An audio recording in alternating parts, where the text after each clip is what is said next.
meeting with Remersma tomorrow. Good morning. Good morning, 5-star. Welcome to another episode of the 10,000 Club. I'm here with two of your other broker support teams, the famous Paul Brooks and Doug Hale. Good morning. Good morning, everybody. Good morning. Good morning, everyone. So we last week we went over the buying your home booklet, and this week we are going to review the selling your home booklet. These booklets are amazing. One of the reasons I love these booklets is you could be a brand new agent and you can carry that book in. It's full of so much information.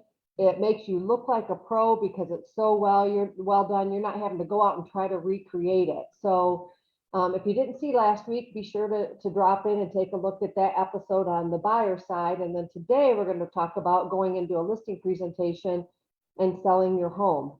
So I'm going to pass this over to Paul Brooks, and we're just going to jump right on in. Paul. All right. Well, hey, thanks everyone for joining. Kind of to recap last week in the buyer's book, if you weren't able to see it, I would look at it online because I think it really helps with getting someone to see how professional you are, why work with you, why work with the company, maybe include a buyer agency agreement when you give them the book or go over the book. So it's just an icebreaker. So if you weren't able to see it, take the time and take a look at it. I think it was pretty interesting, and we kind of gave you some words to say. So we're going to kind of do the same thing with the seller book. I think with the seller book, there's a lot of different things you can also bring to the table, more of a quote listing presentation. And that's what I'm kind of going to call this at this point, but there's other things you can bring to. So Emma, if you can hit the next slide. So this is a perfect example of why 5-star and why work with us. There are going to be people out there that don't know who we are. And I think when you show them this page, and I never read all this stuff and do anything like that, I might say Greg Carlson was the founder. We actually been around since 1996, kind of bring out some basic stuff. Because when you pull out a book like this, a seller / or buyer could roll their eyes and go, oh gosh, here comes the sales pitch. So I try not to go through this. I try and go through it, fairly quickly. With this presentation today, we're going to talk more about it, and we'll have, Kim and Doug interject. But just to mention these numbers here, and this is what we're doing, and this is why 5-star. This is why I came to work here. Those types of things. So you guys jump in at any time. Do you want to make a comment about this or hit the next slide? I do. I think the goal here is just to let them know that we are an established company. When you're in the Kalamazoo market 4 years ago, we'd say 5-star and they'd say, who are you? 4 years ago, we had 27 agents. Now we almost have 100. So they've seen the sign. So your number one goal here is to really just let them know you're an established company, right? And that we've been doing this a long time, and who we are, and drop out the 640 agents, just so that they know that we've been around a long time and that we are established. We're not some new company just coming out there. Doug? And Kim, exactly what you said. Tracy's not here, but being Tracy from the east side of the state, that's what she says, that we're an established company in Michigan. Yep. So and I think the internet has changed the boundaries so much that the internet is what we use to market the home. The sites are pulled the same, but we are a strong company with a lot of support. Yep. Well, and something, the interesting thing is too, guys, you really just hit the nail on the head. It adds credence to who we are. Again, we don't spend a whole lot of time here, but it does add validity to what you're there to represent. And again, for me, that's a big piece. I'll have people say, well, I see 5-star signs everywhere. And so again, it gives us the ability to be able to say, hey, let me tell you a little bit more about us. And again, we hit those top little figures, and again, on we go. But again, I think there's credence in terms of telling people who we are in the marketplace. It makes sense. And just one thought on that, for new agents, sometimes you're going to need to sell 5-star because maybe you're going to sell yourself, but maybe you're new. And so you'll want to really lean on who 5-star is. Yeah, agreed. And I didn't want to, here we're going to spend a lot of time in this first slide, but I got to tell the story. So I sell Remax, my other company, and I'm trying to figure out what to do. And Doug Hale and I are buddies, so we go to coffee, and he tells me about this 5-star company, and I'm like, what? And so then I meet with Greg and Paul, and I was blown away. And here I am in a local market that has a lot of agents, and didn't know how big it was. And so I think, even though the people might know 5-star, to point this out is just like, it's just going to be, they're going to go, wow, 648 agents in, let's say, Lansing West. I don't know. That's pretty powerful to me. So anyways, Yeah. next slide, please. Obviously, this is some of the basic stuff of what we do. This is an area where you might want to explain what a CMA is, what you do a stage in your home, the online strategy and strategy. You can say that, there are hundreds of websites that are going to pick up your home, how the showings work. One of the things that I say is, I don't try and sugarcoat this process that it's going to be really fun and easy. I tell them this is going to be really kind of frustrating at times. We're dealing with all these different agents that are going to want to show your home. They're going to come late. They're going to come early. They're not going to come. They're going to want to see it in an hour, all these things. And I think if you kind of present the things that happen during the process, it sets you up for when it happens, they'll go, well, you kind of told me that. And at first I was always afraid to say it, because they're going to say, oh, why is this going to be so negative? And you're supposed to make this process go so smoothly. I am going to make it go so smoothly because I'm going to communicate with you, but things are going to happen. It's just part of the process. There's too many hands in the pie here that cause issues. And at this section right here too, there's marketing materials that you can bring that maybe you do as an individual agent. So there's a lot with what you can do here. So guys. Yep, no, I agree, 100%. This is one of those things, and I think, Paul, you set the stage perfectly by saying, again, my job is to make sure that this goes smoothly, but, you're setting expectations. Here's some of the things that could happen, not to say that they will, but again, bottom line is, here's how the process goes. And again, just know that, again, as we go through this, we're going through this hand in hand. We're partners in this. And so again, that's kind of where I think you hit the nail on the head by saying, we just set that expectation as to how this is going to look. And okay. Yep. Next slide, Emma. Yeah.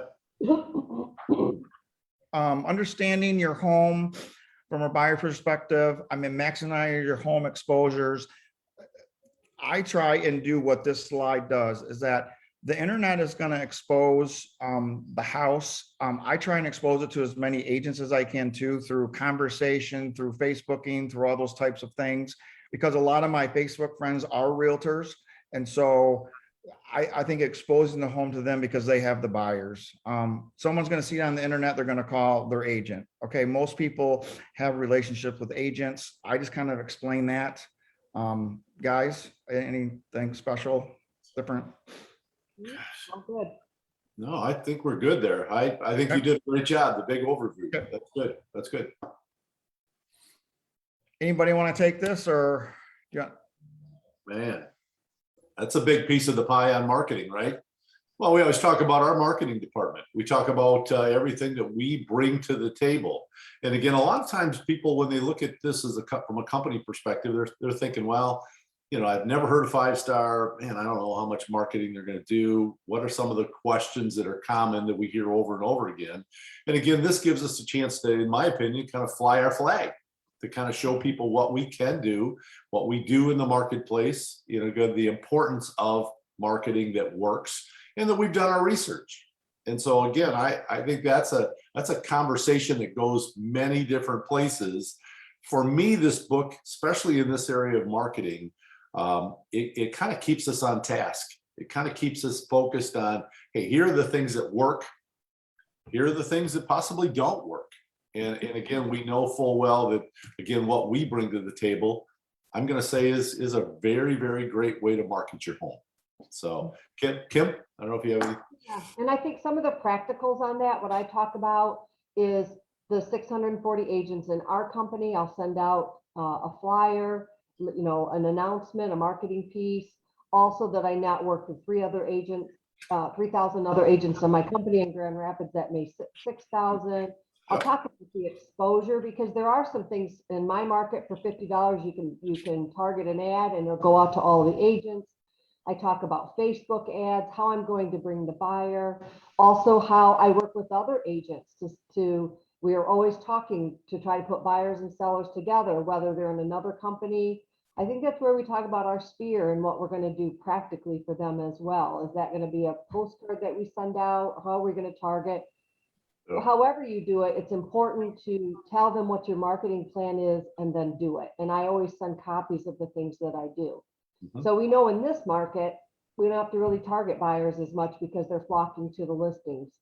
But, we really should know these skills regardless of where the market's at and give the same level of value no matter what the demand is.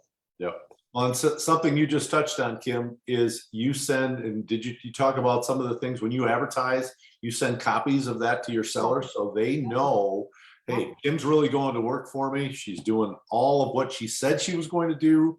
That's a super important piece to what you do, because lots of times people say, well, gosh, my agent, they just put the sign in the yard. They told me they were going to do these things. And then I never heard from them again. So again, big piece in what we do. Perfect. And I would like to say what it says at the bottom, constant contact. I think that in today's market, it's very easy to keep communicating with your seller because it's so busy. But when time goes on, it's going to change. And you're going to need to call your seller and tell them, I got nothing to report, but I just wanted to check in. I'm just trying to keep you informed. I'm doing my job. I am selling my boat. And I called the guy to check in today, and he's telling me he's got a showing today at noon. Actually, he's texting him the address. You couldn't tell me we're having a showing on the boat today? Yeah. There's no computerization, there's no showing time, there's no nothing. And I get the boat is vacant and all that kind of stuff, but it's like, I have no idea. And he was going to show it to another guy from Detroit, and now it's a different guy and I don't even know. And I got to call him to get the answers. It's the number one reason why sellers get frustrated is because of the seller. It has been the number one reason for the last 100 years. And it's probably going to be the number one reason for the next 100 years. Yeah. So you got to call and just say, I don't have anything to report. I'm just checking in. Yep. I can go on for days on that one. So we better hit next slide. Okay, let me take this one. Well, I was just going to say, I could probably go days and days and days on this one, but keep going. Go ahead. I took an expired listing from an agent down in Saugatuck, Michigan, $475,000. A guy was going there doing some work, a friend of mine. He says, the house is going to expire. I'll call you when it does. Great sphere guy looking out for me. I give him business repairing. He gives me leads like this. So I go in and tell the lady we need to stage the home. It's a cute cottage in Saugatuck, Douglas area, and it just needed something. And it was just amazing. So I called up Karen Kempner, and what's her company? Evolve. She came in and spent $3,000. I said, we need $3,000. The lady says, what, $3,000? I said, I'm telling you, let's just do it. But videos, drone, photos, we got the same list price that the guy had that couldn't sell it for 6 months. Oh my God. And it was within a couple weeks, and he had it during the whole summer. And the videos that we shot that day, it was snowing. Now it looked pretty, so I'm going to give him that. But we were in the winter, and the staging, I think, is so important, and the people got to invest in it. And maybe you say, I'll split it with you, something. But sometimes they have video staging that you can do. So Next Door Photos and some of these places can stage it digitally. It looks real. So anyways, I think sometimes I've had people go in and go, well, it looks so nice online, and they go in and it's vacant. I've done that with new construction. So, okay, go. Well, no, my pet peeve, and this is just because I think we've gotten a little bit lazy because everything sells right now. right? So everybody says, well, I don't really need to go and put a whole bunch of pictures online because, I don't want to spend money, or for whatever reason, I don't think really people are interested in that. I see people that get out there and they put the darndest pictures online, guys. An unmade bed, a bedroom that looks like people have, not cared for it in a month, right? And it is just an amazing time where people look at these pictures and they're like, oh my gosh, why would the agent even put those pictures online? Is that helping that house sell? Is it doing the right things? And again, this is where I think that we need to keep that bar right up here. Again, you're doing the same thing, whether it's a $50,000 house or, to Paul Brooks's point, what, 485, $500,000 house. Bottom line is, it's all about presentation. It's all about doing the very same thing. And again, when you do that, again, you're going to get more interest. You're going to get a higher price for your seller. All the things that have to happen early on, do that. Don't skimp on any one of those listings. So again, that's just my own pet peeve, because I comb that internet, I comb the MLS every day, and I'm looking at some of these houses thinking, why on earth do people put that many pictures of the inside of the home when it looks not so good? So anyways, that's just my own pet peeve. I don't know if you have anything to add to that, Kim. Nope, y'all did a good job. Let me say one more thing about this. With these companies, they can go in for $125, $150 and tell people what they need to do to clean up the house. They do. And I think that's another thing that I've never really had a problem. As you can probably tell, I talk a lot. So I don't have a problem telling people what they need to do, because I believe in it and I'm passionate about it, and it makes a difference. And I have a lot of examples and history in selling. But if you're a little unsure of what to say and want to learn, it's $125, $150. They will go in and give the people a list of things that they would recommend doing. And then they can maybe even say, we only need to spend $500. If your budget's $500, we'll bring in some plants, we'll bring in some pictures, we'll move some things around, we'll adjust the furniture so it makes it look bigger. Again, today is a feeding frenzy, but it's going to change where you're going to be calling me to please show your home.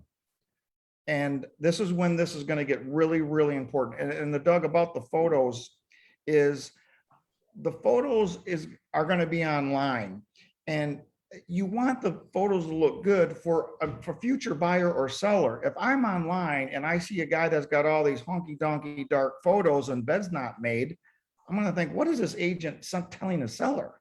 Yeah. You have to look professional all the time. And I agree with you. So, okay.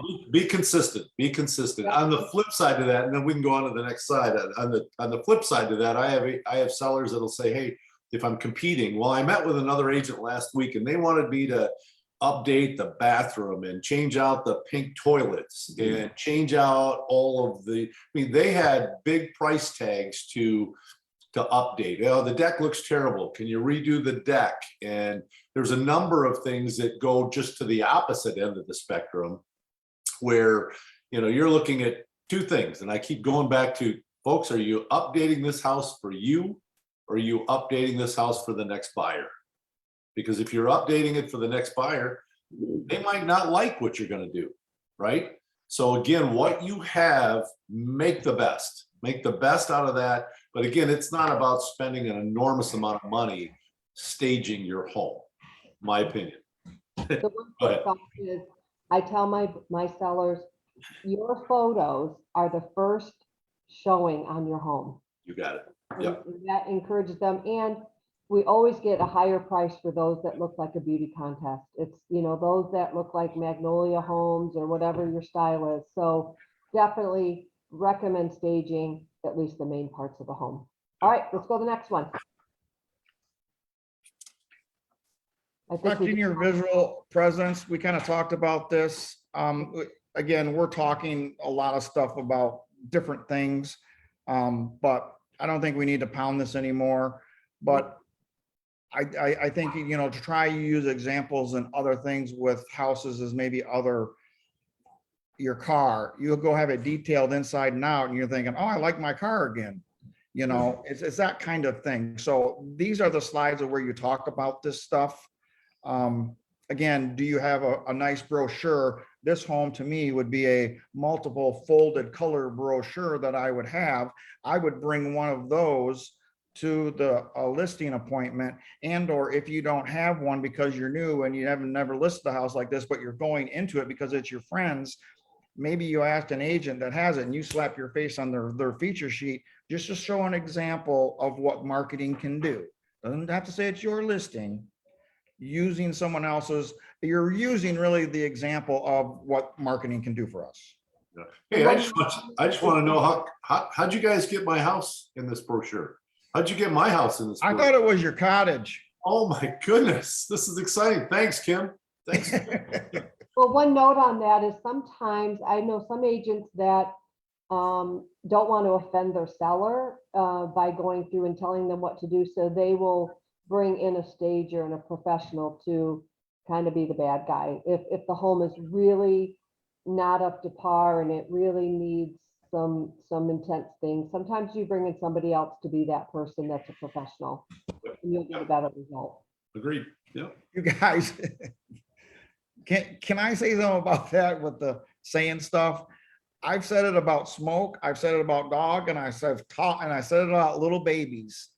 And I've walked into a house and we're sitting down talking, and they got their little cute little baby on their lap and stuff. And I'll say, you guys, I just want to let you know, I've been through a lot of houses. We all have different smells in our houses, our cars, or whatever. I said, unfortunately, your house smells like baby diaper. Oh, Well, you were making points right then and there, weren't you? yeah, you're scoring big. Guess Paul. what? I have never had a problem. I've had it about dogs. I said, your dog, little cute Rover, is really, really cute. But people are going to come in and smell Rover. And I'm telling you, I've never had a problem with it. They say, I know, what should we do? Yeah. People who smoke will come in and you'll say, how bad does it smell like smoke? Because they recognize that their house does smell like Yeah, smoke. call me if you need help with that. I'm telling you, try it once. You can't say your house smells like, I won't say it. Baby diaper. There you go. Baby diaper. Yeah. How do you tell someone their house smells like baby diaper so bad and you don't want to call a stager? Do you wait till you have showings and then say your house smells like baby diaper? That's a way to do it, right? You could blame it on the other agent. Yep. Or you could do the right thing up front, which sounds like that's what you do, right? You have that honest conversation with them right away. We are paid to say very, very uncomfortable things. If it's about offers, if it's about someone backing out of an offer, it's about all kinds of things that happen. We have to call the seller and go, guess what? The buyer's just backing out. I know we're going to close tomorrow, but they changed their mind. So unload your moving truck. Mm-hmm. I don't call Paul Clausen and tell him to call him. Yeah. So I've been just really wear my feelings and stuff on my sleeves. And it seems to have worked out for me. Just like a basement that really, really smells musty and dirty. I don't want to say dirty, but I'll say there's odors in the basement that maybe we need to get a dehumidifier and things like that. So. Well, you're being honest with people day one. They'll think more of you because of how honest you are. That's my 2 cents for what it's worth. And I happen to agree with you, Paul. I am totally about making sure we have one chance to make a first impression. And again, if people have their first showing happens, another agent goes through the house, their comments are, man, it stunk and it wasn't neat, it was dirty. I mean, all of these things, they kind of might think that you weren't real honest with them day one in terms of what you needed to do to prepare, right? Another thing about smells is I tell them, don't go crazy with the potpourri. Yep. Right? You walk into a house, you're like going, whoo.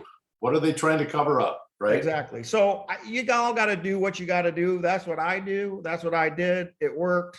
If you don't want to do it, call up Evolve and they can call and tell them and put it in a report, or, or you take a listing from someone else, or you're competing and the agent or the seller will go, well, the other agent never said anything about the clutter and the smell and the this and the that, and trim the bushes. Yeah. But I also lead with is I've done a lot of new construction. So one of the things I say is there is the parade of homes, okay? And I have sat at hundreds of parades of homes through my year, tons of hours, people coming through, and they'll come in here and say, it looks like no one lives here because everything's perfect, right? The table set, the fresh flowers, the coffee smell, the fireplace is going, the room downstairs got the music going, and it's just perfect, and popcorn on the table. I said, exactly. And I said, when we do a parade of homes, we try and make it perfect so it looks like no one lives in it to some degree. I'm not saying that the flow of the home and stuff like that, but they're into it because it's so perfect, clean, and everything's set so pretty, and they wish they had their house like that. I said, there's that extreme, and the extreme is where you walk in and the place is trashed.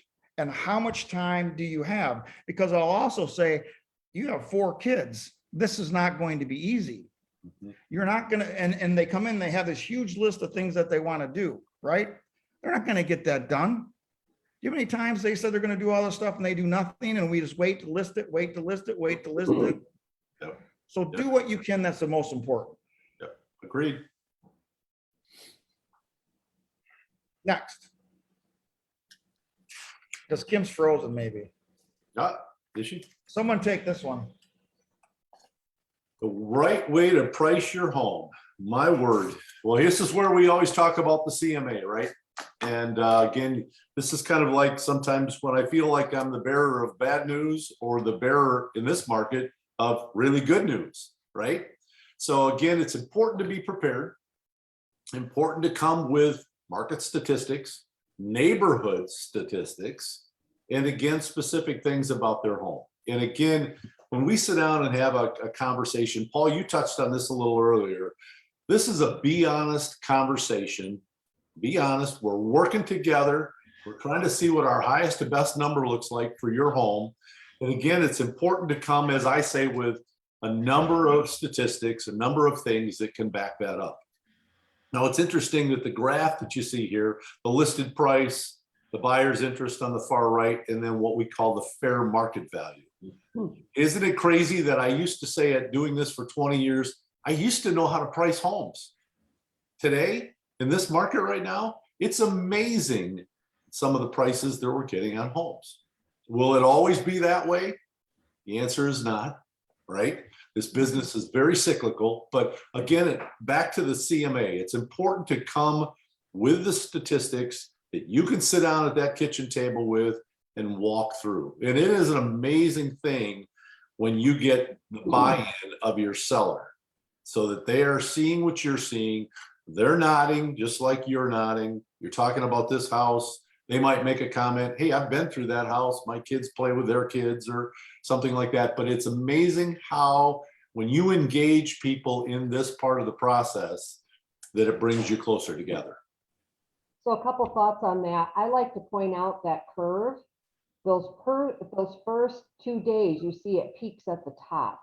So it's so important to price your home correctly in the beginning, because those first 6 days are when you're going to have your most traffic. And so it's really important to not overprice your home, and then it drops drastically.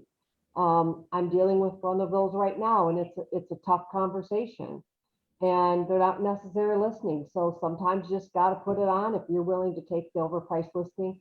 The other thing that I find is, in this market, if you overprice it, I'm finding buyers will totally resist it.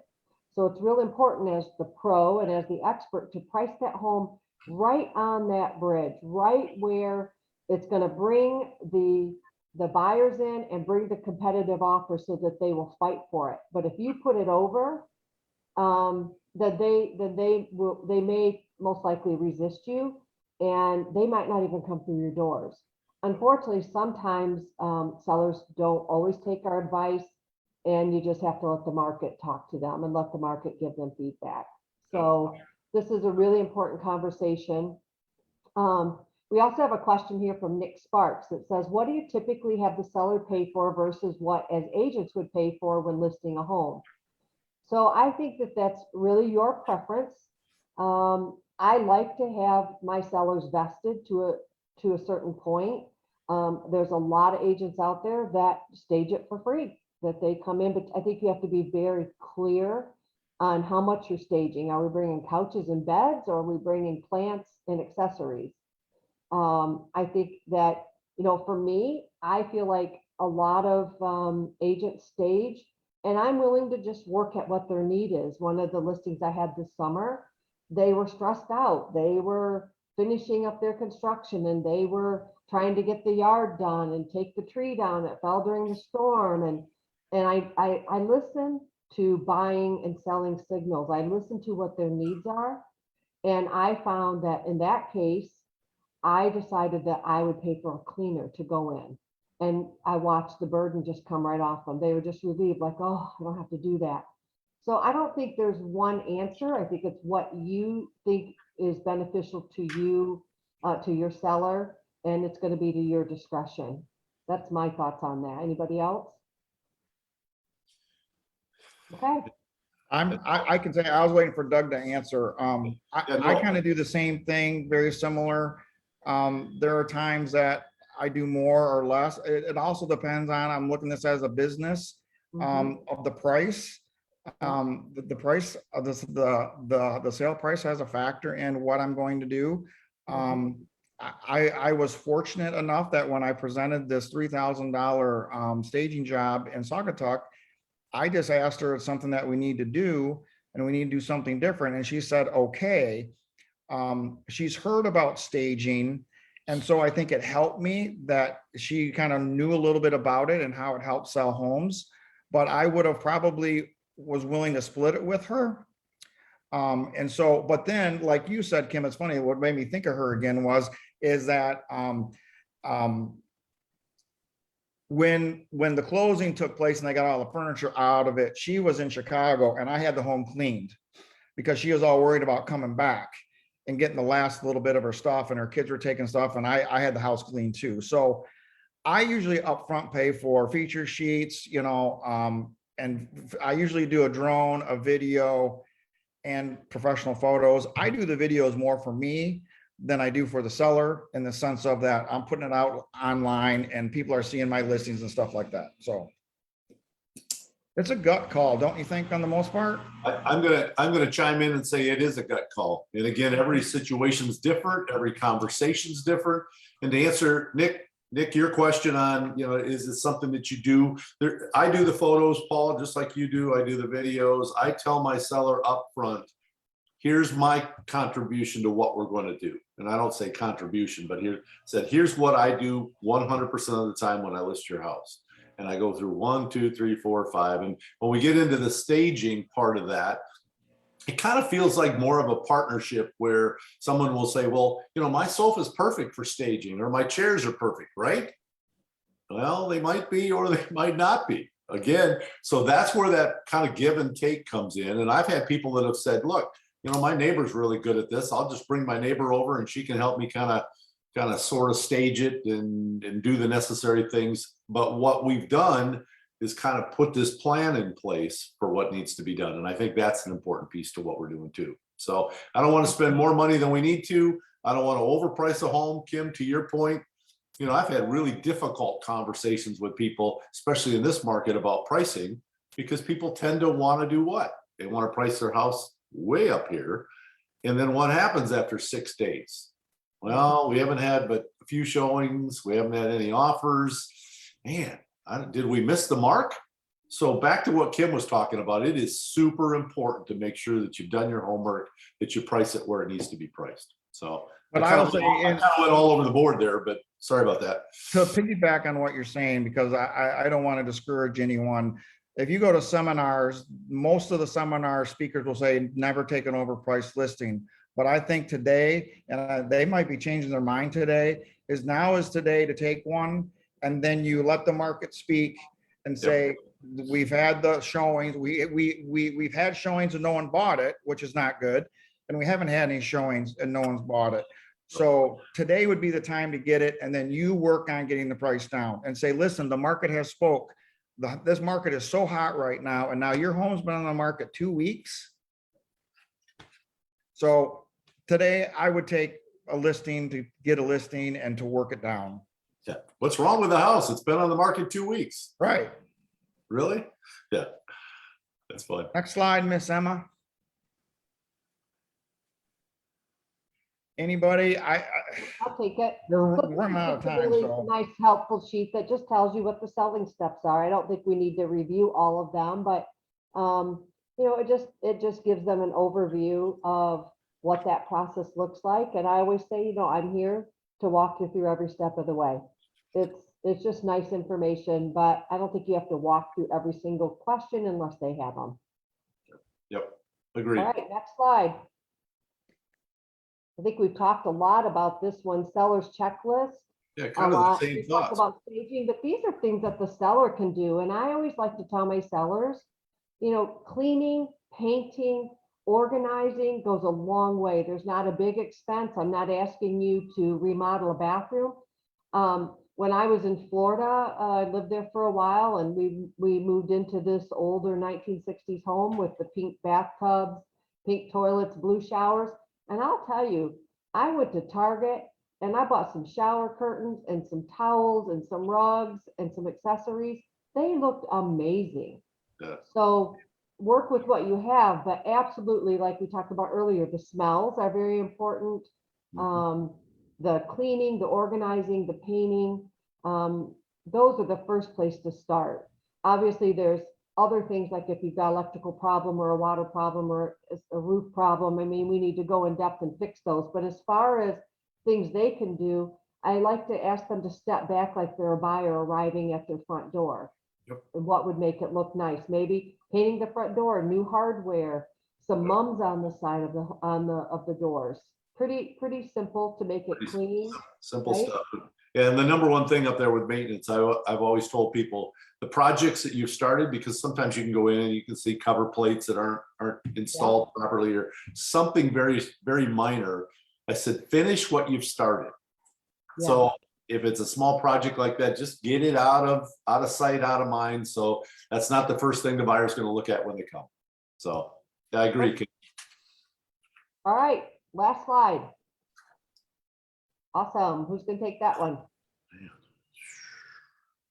All right, I'll take it. Yeah. So I like to have this in here.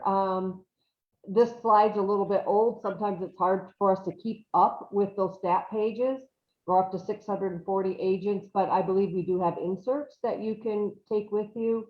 But this is just a really good overview of who 5-star is. Thank them for giving you the opportunity to come in and take a look at their home. It's just a nice summary page to tell a little bit about us. But remember, you're also selling yourself too. In this, we didn't really get into that much in this book, but in there, we're telling who 5-star is, who I am, and what I'm going to do for you, and how I'm going to get your house marketed and get your house sold. Yep. And then, and remember, you're having conversations all along the way, right? Yep. Questions are coming up, you're having dialogue, you're having questions. But this is just a nice final page that gives a snapshot of who we are as a company. And hopefully you'll be able to ask for the business and get that listing paperwork signed. Hey Kim, real quick, I talked to a new agent yesterday and it was kind of interesting because they literally use this book as their Bible. And literally they found a way to just kind of put this in a nice little binder. They put this before the seller. Inside of that booklet, they also added a page about them personally. I've lived in the community for X amount of years. I'm a member of this organization or this organization. So something you can do to tie all of this quality information into a presentation and then maybe add your twist to it of who you are personally. And again, that's gone a long ways for this agent. And again, I did nothing but encourage them to continue to do what they're doing because it's working. It's working for them. So that's great. Yes. One of the things I'd like to say towards the end of this, I know we're over on time, but know your market. If you're in a smaller market, I mean, I didn't mean to say that. Know your competition a bit and know who's selling what, how big the office is, things like that, because they might say that as an objection. And I think even if they're friends, don't go in like you're going to get it. I've had friends that did not choose me. And so I think it's important to kind of go in assuming you're not going to get the listing. And just kind of know what's going on with other agents, other offices, things like that. again, I think I need to go back to the smelly diaper thing. Because one of the things, let's say the smelly diaper is out. I had an agent in Grand Haven that was more engineering. This is it. Here's the numbers, bum, bum, bum. And she sold a ton of real estate, but she lost listings because she told the person what to do too hard. Mhm. And the people would say she didn't like the house. I don't like houses, okay? I don't. I mean, you know what I'm saying? Every house is different and every price range is different. But she would go in and hammer the people and they would go, I don't want to live with her. She didn't like the house. And I'm like, she's the best realtor in town. And so I think you have to, it's a delicate tightrope walk. And when you want to talk about smells, it's on that sheet. Right there, you can say the foul smells, blah, blah. Oh, by the way, there's a house when I walk, okay. But you have to be very delicate. This is the salespersonship that this business is about. This book is all nice and stuff, but if you say something wrong or something that offends somebody, it's a problem. So use these pages as a conversation, not a book to read to them. And I would tell them up front, like I talked about earlier, expectations. I'm not going to read this to you. I'm going to go over this in 2 minutes, 3 minutes. And the conversation will talk and ask them questions and they'll ask questions back. So it'll go good if you just kind of try it. Just get out of your box. I'm not saying you're in your box, but if you're in your box. Yeah. Agreed. 100%. And we're over. All right. Well, thank you everyone for being here. We hope that you'll review this, some of the live streams that we're doing. We hope that you're finding them very helpful. As usual, if you have any questions, reach out to one of your broker support teams. We're always here to help you. And we hope you all have a wonderful, wonderful Thursday. See you soon. See you soon. Thanks, everybody. Yeah. See ya. Bye.